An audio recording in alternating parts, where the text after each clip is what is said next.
This video is made possible by my patrons on Patreon.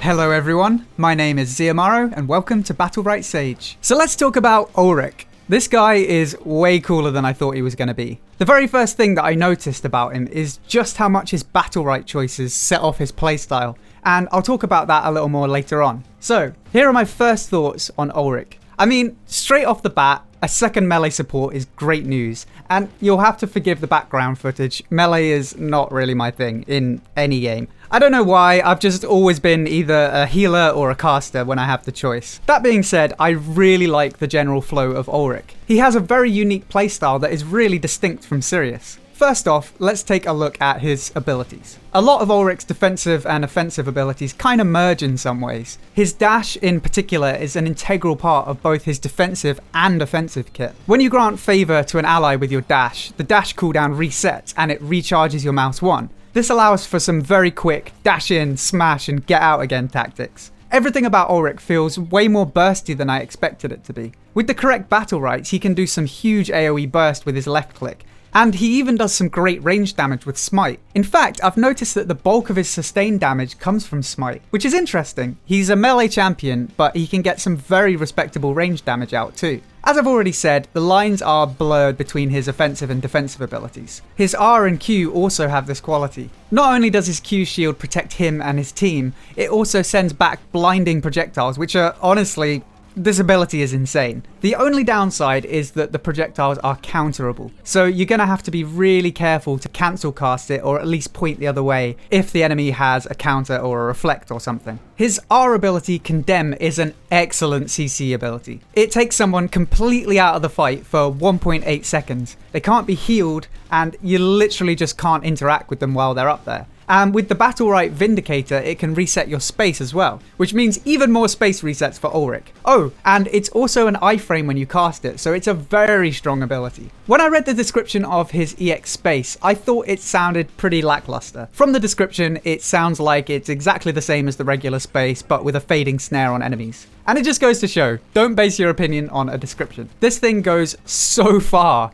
It actually makes Ulric one of the most mobile champions in the game. You can almost go from one side of the map to the other with 2 EX spaces. It's going to be situational which one you use, but I think having that flexibility is really nice. His EX Q is, it's not quite as cool as I thought it would be. The regular Q is already really strong, and if you can guarantee a blind, then it's really great. The EX Q is good if you're with a melee teammate and you're punishing someone and you want to just sustain the fight for a bit longer. Otherwise, the range is quite short. It's strong in the right situation, but due to its range, I think it is quite situational as well. Now let's take a look at his ultimate ability. This ability could be a bit of a noob trap. It's like Jamong's ultimate. You can counter it, you can reflect it, you can absorb it. So don't get me wrong, it's great if you use it at the right time. The in-cap, the damage, and the buff are all great. You've just got to be super careful with it, because the enemy could easily use it against you. And if you use it at the wrong time, you could literally throw rounds with it. If you do get the timing right on it, however, it's potentially insanely strong. It does some pretty nice burst damage, and the 2.5 second in-cap can set up for a second ult on someone. I guess we'll have to wait and see, but in tournament play, we already see a lot of in-cap setup combos. This could potentially be another setup ability, and a very powerful one at that. Next, let's take a quick look at his Battlerites. I've asked around a little with this one, and it seems like a lot of people have come up with this same build independently. The damage reduction from Divine Protection seems like a no-brainer to me. You'll be using this ability a lot anyway, so why not take this? Likewise with Devotion, this increases healing both on your teammates and yourself when the favor buff is active, and it turns Ulric's relatively weak healing into one of the better healing abilities in the game. And as we're already setting up to abuse his space resets, why not take the healing reduction on it as well?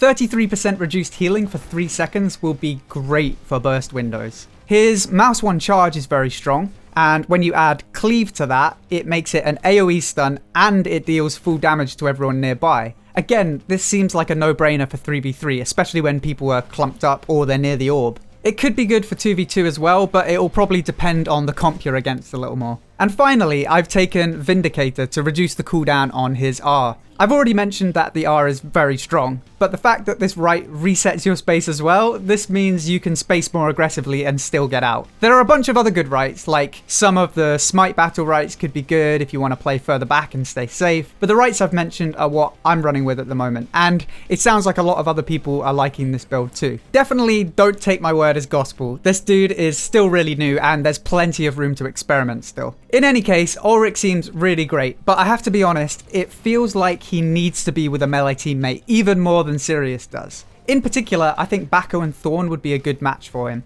Ideally, he wants to be with melee teammates who just charge head-on into a fight, so he can charge through them into the enemy. Champions like Shifu and Croak tend to be all over the place, so it could be a bit harder to get those big value charges through them. So, those are my thoughts so far, but let me know what you guys think of him down in the comments. I hope you enjoyed this video. If you did, then please feel free to subscribe for more Battlerite guides, news, and discussion. If you'd like to help support the channel and get some unique rewards, then head over to patreon.com/battleritesage. And don't forget to check out twitch.tv/battleritesage. Until next time, thank you for watching, and I'll see you soon.